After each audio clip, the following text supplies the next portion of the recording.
granted. Now it's postponed to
All right.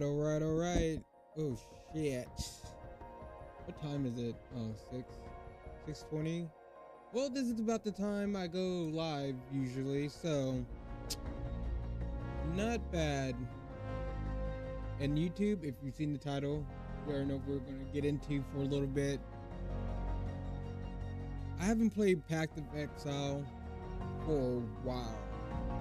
Goodness. How's this? But I haven't played this game in a long while. But oh,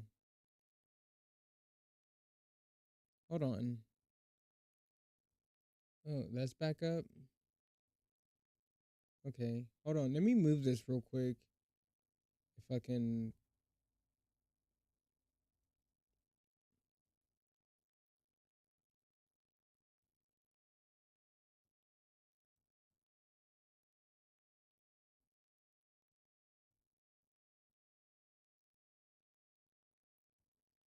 All right, let me lock that back.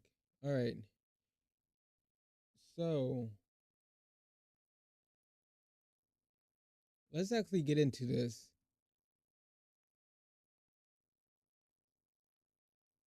And I actually downloaded Diablo 4.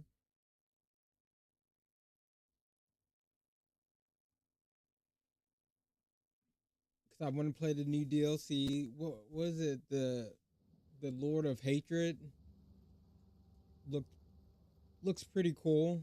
I really liked Diablo 4, but it was just like not really that much to do at the end of the day.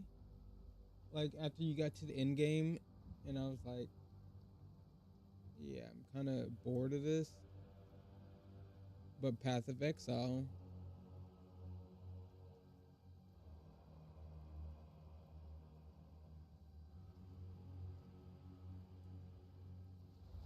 can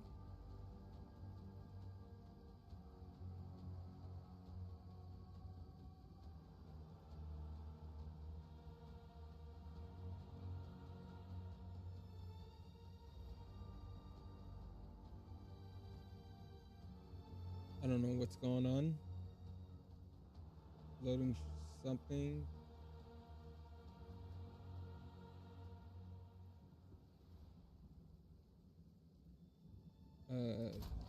So we log in. See, there has been a patch that you need to. Oh, okay. Wait, what? I looked at Steam before I even got on. Oh, what? Okay, so I guess let's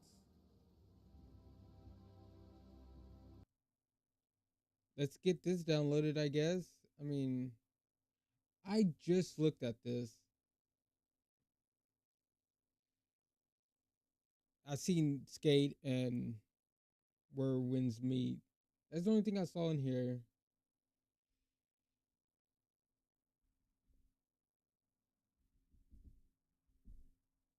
How big is this patch? It didn't even tell me. I guess it can't be that big, I guess.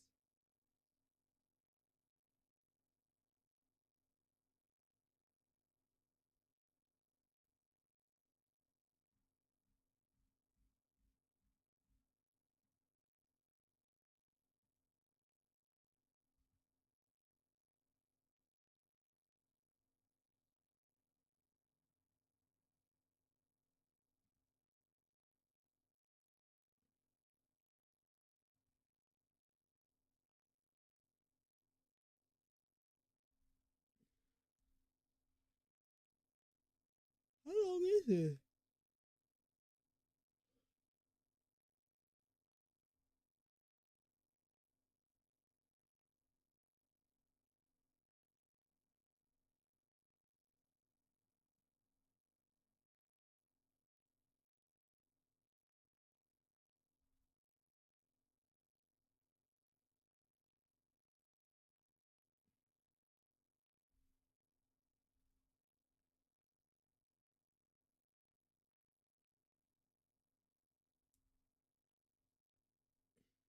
Uh, I don't just estimate estimated 16 minutes remaining.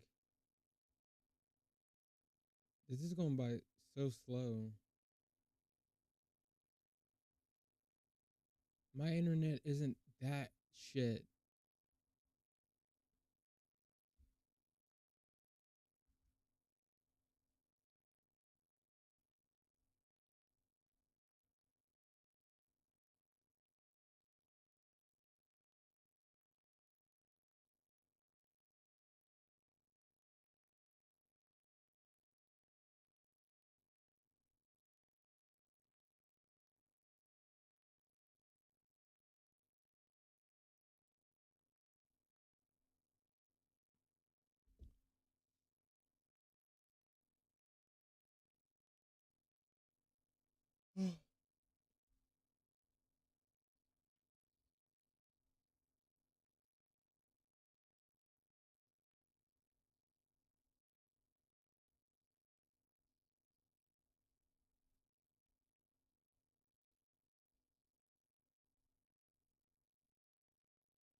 Wait, what's going on? Why does it say zero?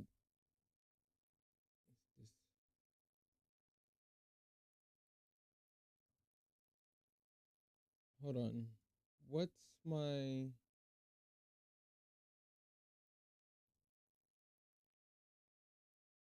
So it's on the F drive.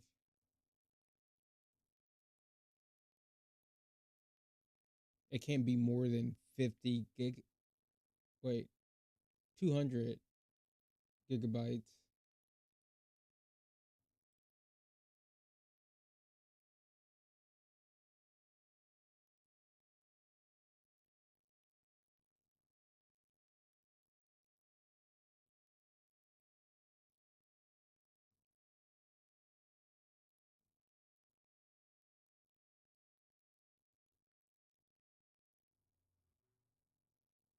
Okay, there we go. Oh shit, 20 minutes. Did it restarted it? Fuck. Fuck me, man. Oh, wait, don't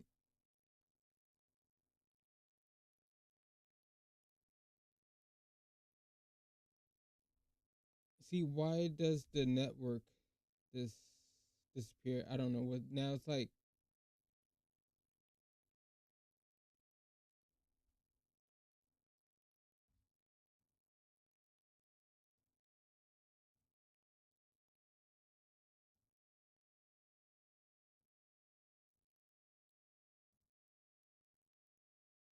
Yeah, my internet's fine. What's this? The download is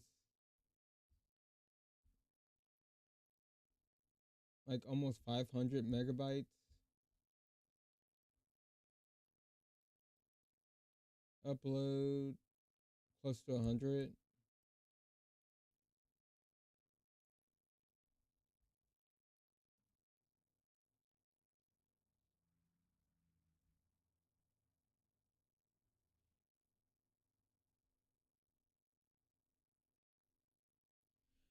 Oh, I made sure to update this like last night. Then this happens. This is the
He intended to secure. That's what I would argue, and I'd make the woman argue that her intent was to defraud. Yes, I heard in the court of public opinion, and here's the thing: any dime she got, because there are so many men in courtrooms, in the halls of power, who can see they are potential marks too. And this was such a bad precedent. And like you said, Drake is not a gangster rapper with bad press. I mean, he did everything he could think of, whether it was right, wrong, or indifferent, to protect himself. And we're telling men that ain't good enough. Then you need to tell men what is good enough. And almost unanimously, the public agreed. Stealing someone's genetic material to confine them into financial responsibility should be a felony. That woman is trifling. Unsurprisingly, everyone was happy to take Drake's side there. Because who in their right mind is gonna agree with a woman who tried to entrap a rapper into pregnancy? But one person that tried to tangle with a beloved figure in another field of entertainment and came out the loser is Hove. You remember back at the height of the Rockefeller era, when they had thrown up the diamond hand sign? Well, it turns out that if you went outside of hip-hop, that gesture represented something else entirely. For fans of WCW in the late 90s and early 2000s, that hand sign was synonymous with a grappler by the name of Diamond Dallas Page. Over time, the wrestler noticed the confusion and felt it was necessary to clear it up.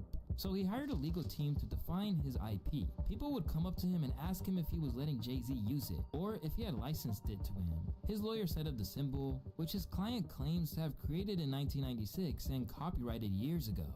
People would also say he's using Jay-Z's sign. If you look at Jay-Z's encore video, you can see fans using the Diamond Cutter sign. And in the video of Diamond Dallas, if you only looked at the fans from both those tapes, you'd think it's the same person performing. Jay-Z and Rockefeller Records used this symbol to promote themselves, to promote their artists, to promote their music, and to promote their fan base. People have come to recognize Page by this symbol, and the way that it's being used by Jay-Z and Rockefeller is taking value away from it and creating confusion upon the public. Rather than diss him or even fight back, Jay eventually settled out of court in 2007 for an undisclosed fee. Thinking back, fellow NYC rapper Fabulous remembered it going down and suggests that's why the hand symbol faded into the background. And I just seen on the internet too, Hove got sued for the rock side. That's crazy. From a dude from wrestling. Mm-hmm. Yes. And I guess obviously he trademarked the diamond sign because he was I forgot what, I think his name was DDP. Yeah, Diamond Dallas Page. Yeah. Yeah. So his shit was something with the diamond. And he really sued Hove and won. Yeah, that's crazy. He can sue Hove and won. Yo, dog, DDP lawyers go crazy. You ever catch a case called Diamond Dallas Page lawyers? That's why Hove don't be doing He be like this. Later, DDP himself discussed it after the fact and suggested that there was no beef whatsoever, just a matter of business. I'll put it like this. Yeah. I can't talk about the situation, but as far as I'm concerned, I got a lot of respect for that cat. But this is something I always felt like I started, and we settled our matter. We're good. Yeah, I don't think it should have even been. It shouldn't have been no matter if he was upset. I don't know why he get upset with you because everybody look up to you. When we see this, we think of DDP. We don't think of Jay-Z. Yeah. No, it's all good. I kind of let go when that started. He was just a really big rapper. He was just a young little boy when it started. When you started it. Yeah.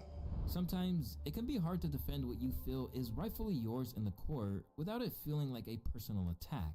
And that's what happened in a rare example where an MC was sued by another rapper. As two multi-platinum selling artists and producers, you'd likely expect that will.i.am and Pharrell Williams would feel a degree of common ground between them.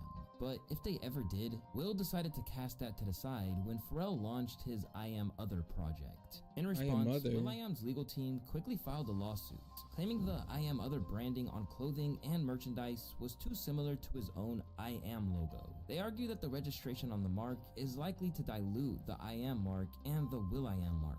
A few days later, Pharrell filed a lawsuit against will.i.am to prevent the Black Eyed Peas rapper from blocking his YouTube channel. And in interviews, he made it clear he didn't approve.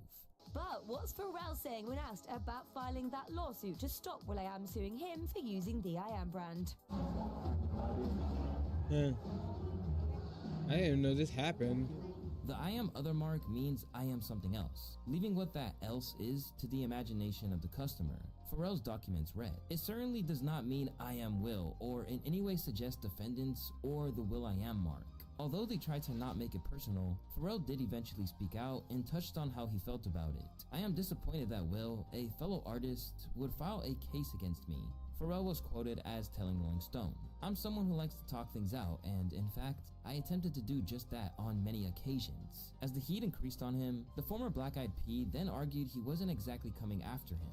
will.i.am is not suing Pharrell Williams. Will's attorney, Ken Hertz, told Radio 1's News Beat, "What will.i.am has done is what any trademark owner must do to protect and maintain a trademark. This is a run-of-the-mill trademark dispute." But things just kept getting a little messier, as soon, Will's legal team attempted to use Pharrell Williams' involvement in a lawsuit over Robin Thicke's Blurred Lines, along with Williams' co-founding of a record label called Star Trek Entertainment, as evidence of his disrespect for intellectual property. Mr. Williams claims to have co-founded a record label called Star Trek Entertainment, which operates as a subsidiary of Universal Music Group, whose releases are distributed by Interscope Records. The name Star Trek Entertainment used by Mr. Williams is extremely close to the well-known trademark Star Trek, owned by Paramount Pictures Corporation and or CBS Studios. Another example is Mr. Williams' use and attempted registration of the mark Pink Slime for use with various goods and services. I didn't even realize they're spelled different. His is spelled with an A, they're spelled with an E, and I mean, really, he just put entertainment at the end. Noticeable similarity. I didn't to the even mark notice Slime, that. used for decades and owned by Mattel Inc. Despite the kind of bad blood that this might have stirred up, the two eventually settled out of court. However, not every rapper is so lucky, and at the minute, one woman who was caught in the crossfire of a technical difficulty seems like she is out for revenge against 50 Cent. If you know anything about 50, you'll know that he's no stranger to litigation. During a recent appearance on $1 Million Worth of Game, he even estimated the absurd amount he spent on lawyers over the years. How much you pay for lawyers a year? Just $1 million a year. Anyway, I spent $24 million in my career so far. I can't wait till I get rich. Just on lawyers. From bankruptcy proceedings to business tactics, Jesus. 50 has wound up in court for a whole lot of things over the years. But he likely didn't expect that accidentally striking someone with a microphone would be one. Well, during a date on his Final Lap tour, 50 would... Now, why would he do that? That's fucking wild. Someone with a microphone would be one. Well, during a date on his Final Lap tour, 50 would do exactly that. And the video shows the rapper throwing his microphone into the crowd not once, but twice during Wednesday's show. One of those times he allegedly hit a woman in the head. She has now filed a police report. The rapper was reportedly upset because the microphones were not working. Law enforcement says they believe 50 threw the mics toward his production crew and it accidentally hit the victim. The unlucky recipient of this blow was Power 106 host Brianna Mongane, who reportedly filed a police report on the night of the concert alleging criminal battery. According to the paper, the plaintiff was transported by ambulance to the Los Angeles General Medical Center Emergency Department for treatment of injuries, including but not limited to a concussion, laceration over her forehead, and in her left wrist. He threw that mic fucking hard. The plaintiff complained about dizziness, headaches. Mics aren't soft. Like, jeez. Light and sound sensitivity, and nausea, and continues to suffer from her severe injuries and emotional stress. While his lawyer Scott Lehman told Billboard that Curtis would never intentionally strike anyone with a microphone, he didn't realize that he'd soon be dealing with a lawsuit too. With Brianna seeking past and future wage loss, hospital and medical expenses, and other unspecified general damages, it isn't unclear exactly how much she's looking for. But if they can somehow prove it was done with intent, he could be looking at a big settlement. At the moment, people such as DJ Envy have came to his defense, suggesting the 50 you see antagonizing other MCs is just a gimmick. But yeah, it's a terrible situation. I mean, there's no way in hell 50 would, like 50 is such a, I know. Is this done? Fuck no. Why is this taking so long?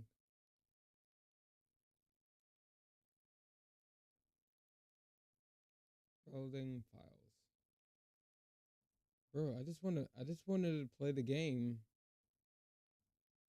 Everybody sees this big bully online, but he's such the nicest and caring person. So I know it was probably an accident. I know it was an accident. So I mean, things happen. I mean, the sound man seemed like they messed up with the sound, and I mean, 50 wasn't aiming for her. And we seen 50 throw that first pitch in Major League Baseball game, and we see how crazy he throws. So, I mean, I know 50 didn't do that on purpose, and I know he's very remorseful when it comes to things like that. 50's a great guy. But what likely won't help his case is that he has actually hit fans on purpose for the offense of grabbing at him. All the while, the game used it as ammunition to stoke the flames of their long-running beef. Curtis, yo fat ass come to LA to hit women. If it all goes wrong, 50 might be looking at his steepest lawsuit since he was ordered to pay $7 million in damages to Listonia Livingston, the baby mama of Rick Ross, who he distributed a sex tape starring her at the height of his feud with Rose. And speaking of the Teflon Don from Florida, well, he's no stranger to weathering a legal storm either, with his most notorious losing battle coming at the hands of one of hip-hop's most divisive media figures. Back in the day, Rick Ross made a real effort to try and keep up his mystique as a drug kingpin, and an important tenet of his plan to do that was to try and safeguard the fact that in real life, he had actually spent time as a correctional officer in prisons. Well, among the people who began to spread the news about Rose's real past was none other than DJ Vlad. And unsurprisingly, the MMG leader wasn't exactly thrilled about this. So this led to a showdown on the second floor of a Hilton hotel where Rick and his crew decided to rough him up. In the lawsuit that was filed after the fact, Vlad continued to stand on the fact that he was right and suggested he was lured into a false sense of security, claiming Ross, who painstakingly created his public persona to be that of a major drug dealer and gangster, in reality is a former correctional officer. DJ Vlad, an established and respected member of the music community, hosts a hip-hop news site which commented upon these facts. With calculated planning, Rick Ross lured DJ Vlad to a meeting for the purpose of obtaining retribution. At that meeting, Rick Ross's entourage of thugs carried out Rick Ross's wishes in his presence and severely beat DJ Vlad, causing permanent bodily injury. Ross and Ross's accomplices fled the scene together, while DJ Vlad laid on the ground bleeding profusely, during which time one of his attackers stated, "Yeah, motherfucker, that's what you get." The whole thing left him with 7 stitches below one of his eyes, a corneal abrasion, 3 facial fractures, and possible nerve damage. Rose was ordered to pay $300,000, with Vlad celebrating his victory afterwards. As an individual that covers breaking news in the hip-hop world, I'm grateful that the jury punished Rick Ross for setting me up, when all I was doing was covering the news and making commentary, Vlad said after the verdict was announced. But it's fair to say that even though he lost, Rose never seemed to take it overtly seriously. It was an unfortunate situation. He was somewhere and he got his head bust. And yeah, he said it was like wide or something. I couldn't believe it. They showed me pictures. I was like, oh my God. Oh man. Wow. You know what I mean? Why would someone do this? You feel me?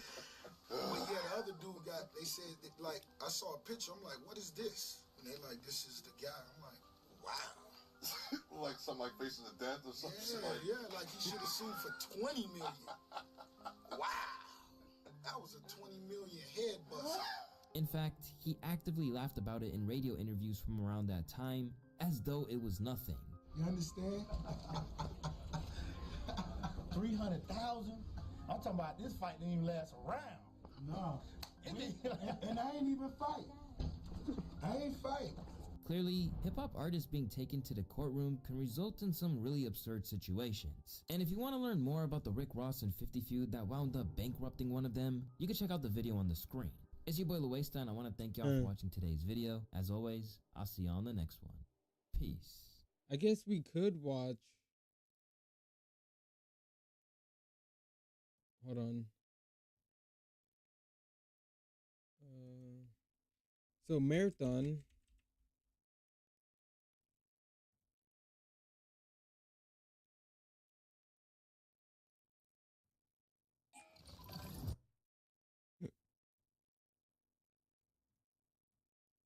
So they released a Vision of Marathon Bungie Vidoc. Shall we take a look? See what's going on with the game? You know, they've been working on this game. People have played this game. Let's see what they've done. I mean, honestly, for me, there's only like a few things they really needed to change. That's proximity chat and solo play. So if they done that, I'm good.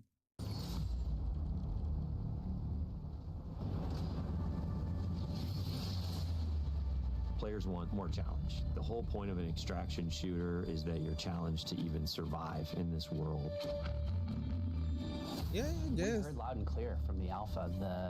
The world didn't feel dangerous. The world didn't feel lived in. Tau Ceti 4 to us is this place that really doesn't want you there. And that sort of survival narrative really fits really well with the kind of world that we're creating. The world needs to feel like there is something sinister underneath the surface, even when the colors are really bright. You should not be here. We want to marry the classic Bungie game feel. I mean, so far, not with that screenshot. The survival narrative really fits really well with the kind of world that we're creating. The game doesn't look bad. I never thought Marathon looks bad. I like the aesthetic of it and stuff. The guns, okay, the biggest problem I have with Marathon, I haven't played it yet, but is the guns. How the guns look. I'm just not a big fan of it. I'm just not. The world needs to feel like there is something sinister underneath the surface, even when the colors are really bright. You should not be here. We want to marry the classic Bungie game feel, where you are blasting stuff in the face and it feels amazing, with the sort of high tension of the survival genre. If you want good loot, you have to go to places where you're taking risks, either risks from other players or risks from AI. So we have all these tools now, Rook with ProxChat and the way the game works and sort of how tense it is. You hear that? ProxChat. I think all those things work together really well.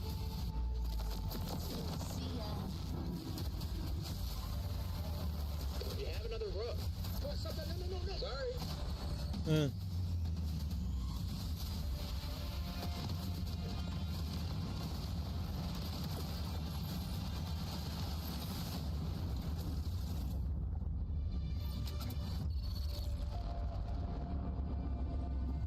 Somewhere in the heavens. The Marathon ship is essentially a ship that we sent out from Earth, an Earth that was overpopulated, to explore and colonize a star far away that we call Tau Ceti. In a lot of ways, it's like the tale of humanity trying to go out into the dark void of space, find a place to colonize, and failing terribly at it. Everyone's gone, something catastrophic happened, and it's not just their absence that's important, it's the things that they left behind. The modern race to Tau Ceti all started when a mysterious signal came through the galaxy. The turmoil that sort of ensues gives rise to all these corporations that were invested in this Marathon project, now going, what happened? How do we recoup our investment? And then layered on top of that is the greed and corruption of all of the different factions and corporations and revolutionary groups. In our version of the world, we send people out not just to discover what happened, but also to collect from the things that remain there, and those people are runners. As a runner, you're a biocybernetic mercenary who's traded their human body for a biosynthetic one. You're not an unkillable god slayer. You are a mercenary, a disposable mercenary. See, even though I don't mind this, but if you know anything about Marathon lore and stuff, this was really like never a thing. But like I said before, I do like the aesthetic and the look of this Marathon game, but I would have preferred if it had the same aesthetic and look as the old games, but like updated. I think that would have been really cool. Like more of the old Marathon, but just as an extraction shooter. That's my opinion. I think that would have been cool, but it's like, okay, y'all went with this look and stuff. It's fine. Wish you would have made better weapons though, Bungie. Like, you can make some great weapon designs. These just aren't really hidden like that. But yeah. You're not an unkillable God Slayer. You are a mercenary, a disposable mercenary. You will live, you will die. They are not people. You are the person. You go into that shell and adopt the personality matrix that is specifically designed to help you do the thing that you need to do. And you've been hired by these factions to come to Tau Ceti to scavenge it for anything that might be of value. As a runner, you've left your body behind. You've traveled light years so that you can have access to the ultimate payday. With extraction shooters, it is all about survival. There are other people who want the same things that you want, and it's up to you to best them. Oh, that's pretty cool. But there's quiet periods where you're listening for the anticipation of something. Could there be another crew in the distance? Did I just hear a gunshot? Did I hear AI just alert?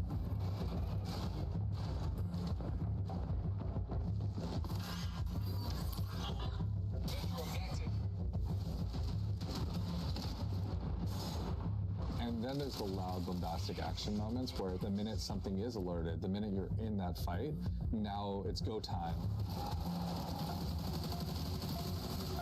Players particularly pose a lot of danger to you.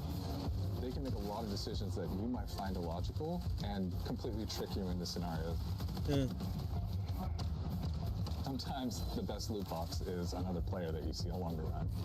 So there's a few different ways you can play the game. So one of them is... I will say, okay, so we have the backpack, container. Do you have a safe pocket? Shield. I don't know what that is. You got the weapons, and I'm guessing these are the mods. I really like to look at this shotgun. I'm guessing that's a shotgun. I think we've seen that earlier. I will say, I do like the one weapons I do like the look of in these games are the shotguns. The shotguns look pretty dope. Now the assault rifles, the scopes look stupid. But yeah, what I'm seeing here, like, hopefully they put a safe pocket in here somewhere. Like, I don't know. It's another player that you see along the run. So there's a few different ways you can play the game. So one of them is you can play in crew, both with your friends and also through crew fill, which will just match you with 2 other players. You can play solo, and you'll jump into a game with a bunch of other solo players. In solo, I think the stakes are a bit high. Okay, so I wonder. Solo, and you'll jump in. They do.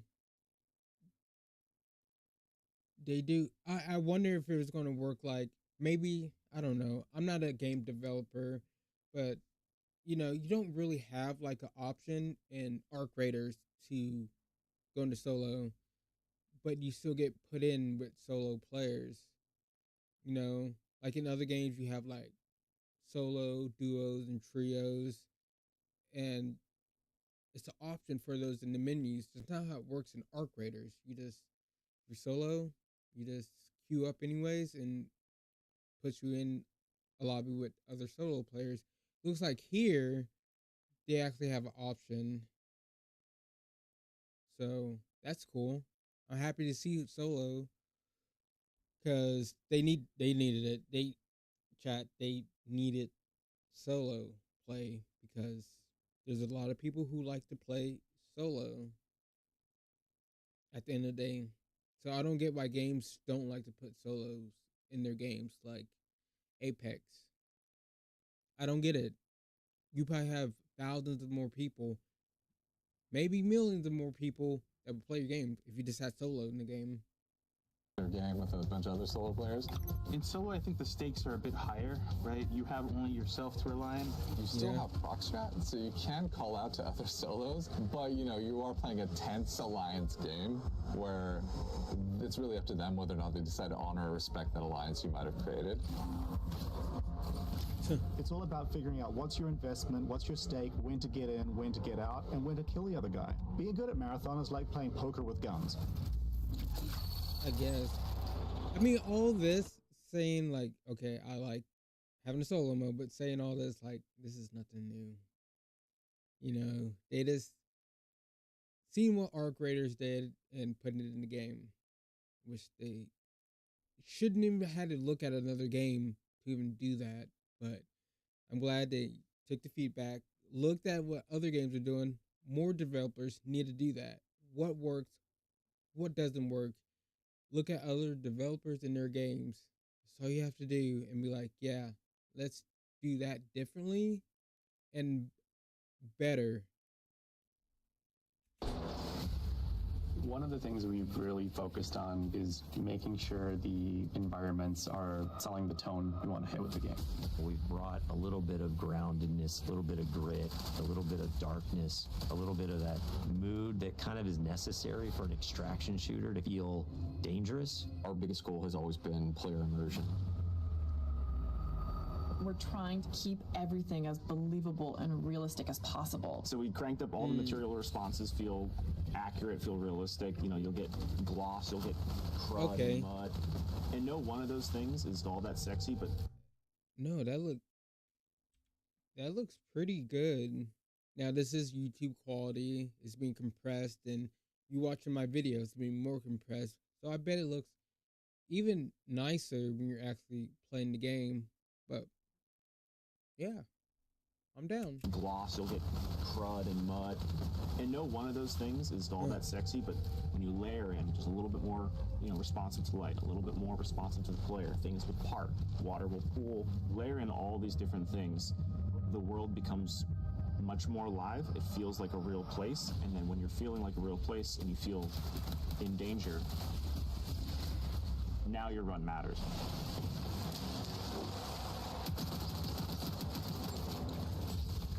I look back at some of the alpha shots, and it's kind of hard to tell when it's sunny or when it's rainy. Weather feels like weather now. But like when it's sunny, you get this really nice like bleaching effect. It feels bright.